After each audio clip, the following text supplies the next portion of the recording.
It was my 5th day on the road, and I had finally made it to Baja, Mexico. My friends, Rob and Joe, were clear at the southern tip though, so I had quite the trek ahead, to say the least. After enjoying my first ever Mexican sunset, I found a nice safe spot on the beach to hunker down for the night. The next morning, I didn't waste any time at all. I knew I'd be anxious about flying in a new country, and the best way to fix that was to go for a nice long barefoot beach flight at the crack of dawn. This is a loco! First flight in Mexico, here we go! I followed a sandy wash down to an open beach area and set things up to fly. My first international flight ever was a bit unconventional, but that seems to fit my style these days.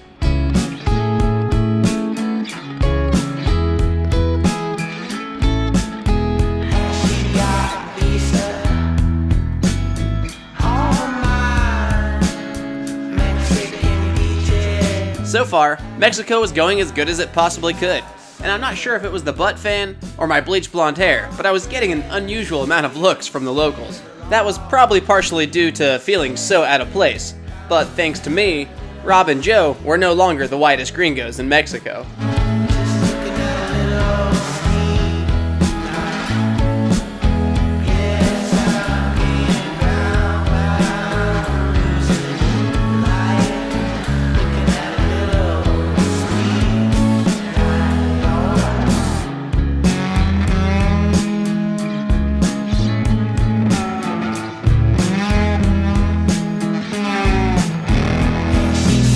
I floated down the Sea of Cortez coast towards San Felipe, just admiring the jagged, rocky shoreline. This was the perfect intro to flying in Baja, in my opinion. There was just enough sandy beach to be able to sit back and relax, and wrap my head around the idea that I'd just driven to Mexico from Kansas. I managed to get through the border unscathed, and despite countless hiccups with my motor in the western United States, I was really here, and my motor was humming along flawlessly.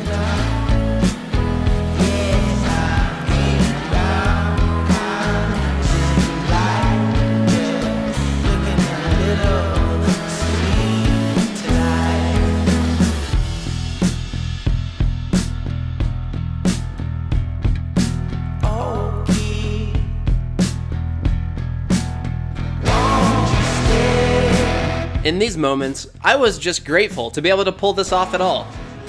I'd been working on a large electrical project back home that put me behind schedule about a month, and nothing was coming easy. I even got searched at the border, and my flying machine raised a few eyebrows. But as always, being able to fly your paramotor in legendary locations just requires knowing how to pull some strings.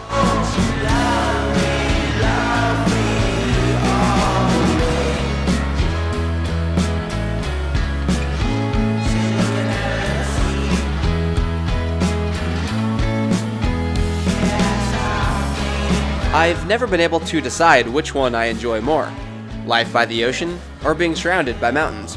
Luckily, this area included the best of both worlds, and I felt right at home despite my geographical location.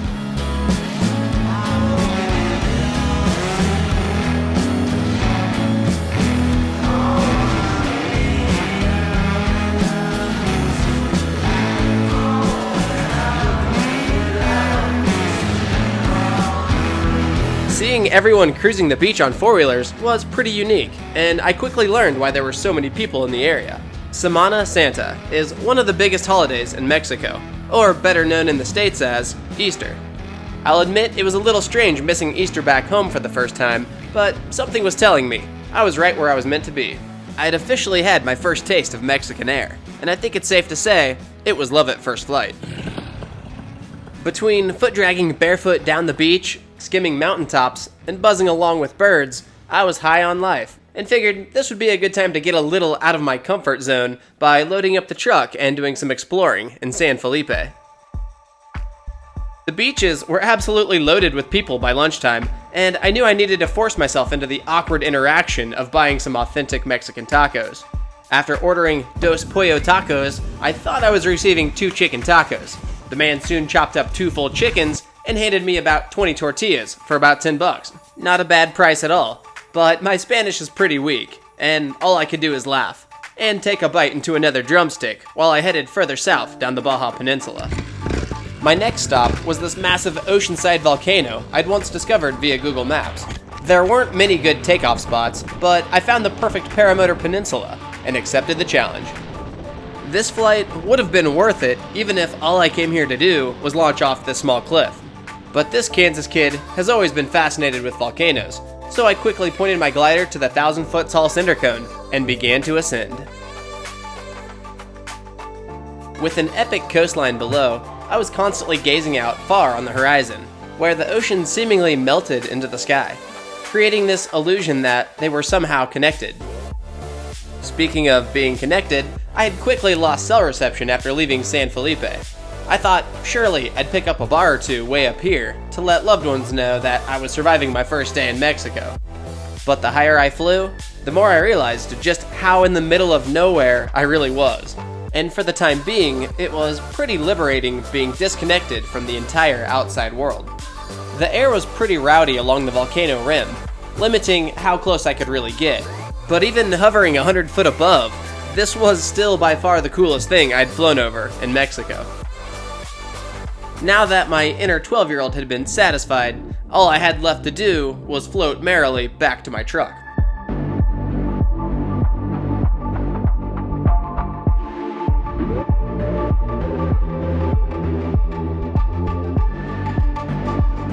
There were lots of large schools of fish just offshore during my descent, and I noticed the wind started to get a little switchy.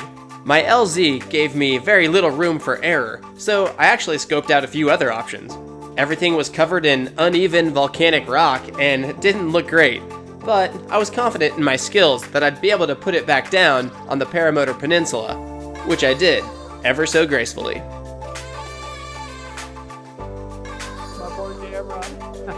I was back on the road in search of a single bar of reception, where I passed cluster of cacti upon cluster of cacti. A few more hours passed, and I began to wonder if my phone was going to work in Mexico at all. I was coming up on another military checkpoint and decided to pull over at a restaurant to organize my truck so they wouldn't ask too many questions. And that's when a man walked over and gave me a warm hola. I asked if they had Wi-Fi, and before I knew it, I was following him into a dimly lit building where he pointed towards another man. I instinctively handed this man my iPhone, and the next thing I knew, messages were pouring onto my phone, and my relationships with my mother and girlfriend were saved at last. All joking aside, it was nice to check out weather and maps, and let everyone know that I could, in fact, survive one day in Mexico on my own. I appreciated the hospitality, and they even offered to let me camp here overnight. I took them up on the offer and helped them take out trash and close up for the night, and did a little advertising for my own business in the process. The following morning, I filled up at the most Mexican gas stop I could find. There was no shortage of dogs running around everywhere I stopped, but they gave me something to do while avoiding awkward broken Spanish conversation. I started running into tons of these trees that appeared to be straight out of Whoville on my drive to Bahia de Los Angeles that morning. Although I wanted to get to southern Baja ASAP, there were a few stops I couldn't resist. With several islands just offshore and stunningly clear water, I knew it'd be worth the detour, and soon I had all my gear strapped on and I was blasting off on a cross-country flight to a nearby lighthouse.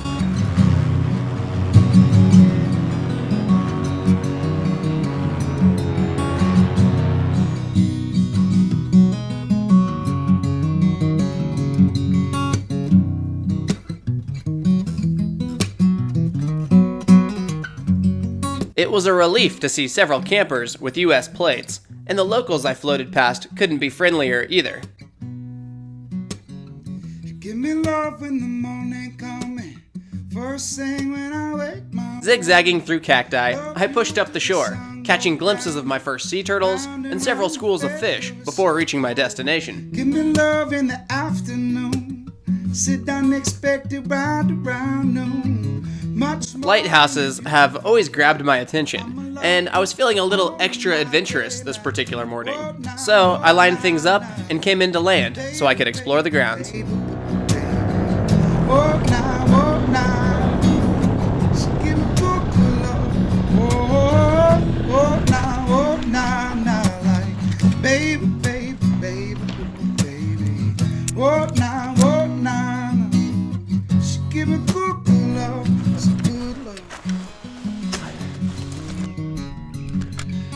The lighthouse was a pretty neat photo op, and the door was even open so I could further investigate. Knowing good and well I couldn't spend too much time here, I strapped back in to fly back to the La Gringa campgrounds. Looking at you and I feel alright. Give me love up before dinner. We can go out, we can stay in. I'ma love you till we old and gray. Diving into your ocean, baby, like oh nah, baby, baby, baby. This area was insanely beautiful, and I really wanted to stay another night here, but I soon realized that I felt that way about almost every campground I came across. Once I landed, I had to regain control of my truck that a swarm of wasps had taken over before getting things packed up. I one-wheeled down the beach and ran into my first real-life Americans since I'd been in Mexico. I never thought I'd be so thankful to have a conversation in English with anyone, but van lifers Zach and Fal were just what I needed to help boost me on my way down the Baja coast. They let me bum some Starlink internet so I could call my family on Easter Day, and they even made me a list of places that were must-stops along my route. Thousands of miles from home, I was a minority on a mission as I crossed into Baja California Sur. A rundown airplane hangar caught my eye, and I decided to pull off, only to find this old girl hiding behind some rusty tin. I wanted to fly the sand dunes near Guerrero Negro, but the gusting winds had plans of their own.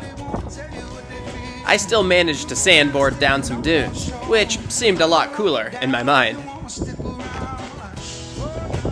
It's gonna fail. Zach and Fal knocked it out of the park with their tacos El Muelle recommendation. These were arguably the best fish tacos I consumed while in Baja. Full of food and motivation, I was still getting used to driving in Baja. When truckers put on their blinkers, they were actually signaling me to pass, which felt pretty wrong. I drove all afternoon and eventually claimed a really neat campsite near Santa Rosalia that evening. I had come so far, and all my effort was paying off. I woke up the next morning feeling extremely grateful as I rinsed off in the sea, and soon after headed into town to explore. Next, my curiosity led me to the ancient site of Misión Santa Rosalia de Mulegé. The church was built in 1766 and is astonishingly still used to this day. The grounds here were breathtaking in their own way, and it had an incredible view overlooking the Rio de Mulegé. Nearby was the vibrant Bahia Concepcion, or the Bay of Conception. I bought a snorkel mask just days before the trip. I'd never snorkeled before, but this seemed like a decent kiddie pool to learn how to use the thing.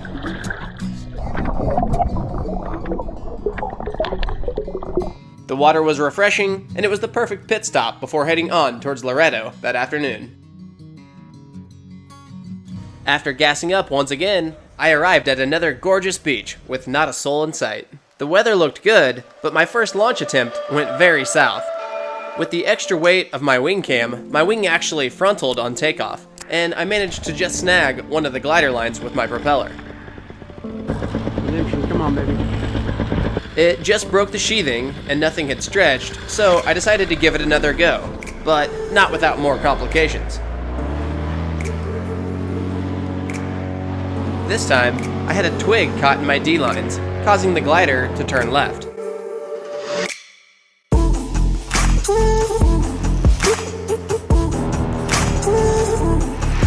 Thankfully, there was a wide open lake bed to land on and sort things out.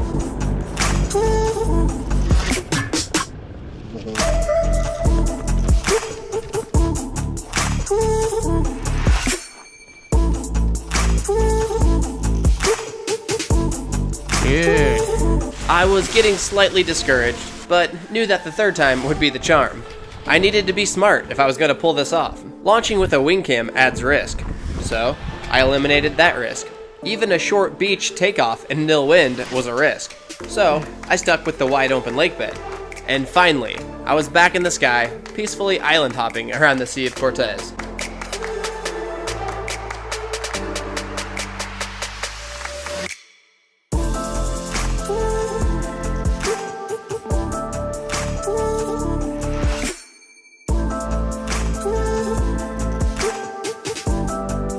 If there's one thing I've learned about paramotoring, it's that it will always humble you if you let your guard down. I've been flying for 3.5 years, and there have definitely been plenty of ups and downs. I still learn something new on every flight, and I definitely don't claim to be an expert of any kind. Because just when you think you've got it all figured out, Mother Nature changes one small variable that causes you to blow a launch, leaving you in a tangled ball of strings, cursing under your breath. After all, we're dealing with an invisible force, one that can change in the blink of an eye, and even if you don't blink, you still won't see it coming. The unknown can be terrifying, and with wind, there's a sea of possibilities that I've learned to tolerate over the years. Conquering uncertainty is where I've found the most personal growth. Honestly, I'm glad I kept pushing for this redemption flight. Like in many aspects of life, when you fall, you just have to keep getting back up. Giving up simply wasn't an option. I had an entire new country to explore, and I wasn't too far from Rob and Joe. I packed up and stopped by a hot dog stand on my way to La Paz. Don't ask me how, but Mexico somehow managed to perfect even the most American foods. I kept driving south, and at last, I finally met up with Rob and Joe. They had plenty of insane stories to tell me, and since Rob did a poll back in January, I had to hook him up with his very own adventure sweatpants. We stayed up way too late considering our early morning mission to hunt down the biggest fish in the sea, the whale shark. I'll admit, flying solo through a new country was pretty wild and rewarding, but I've gotta say, it was kinda nice having a wingman or two while flying over the ocean.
Rob and Joe set the bar for Mexico pretty high with this flight, and this was only the beginning. Big shout out to Joe for nailing these amazing whale shark photos. Joe was once a Kansas kid himself, and both him and Rob had been on quite the legendary adventure in Mexico for the past 3 months. And me, well, I was just excited to finally join in for the next leg of the Baja expedition.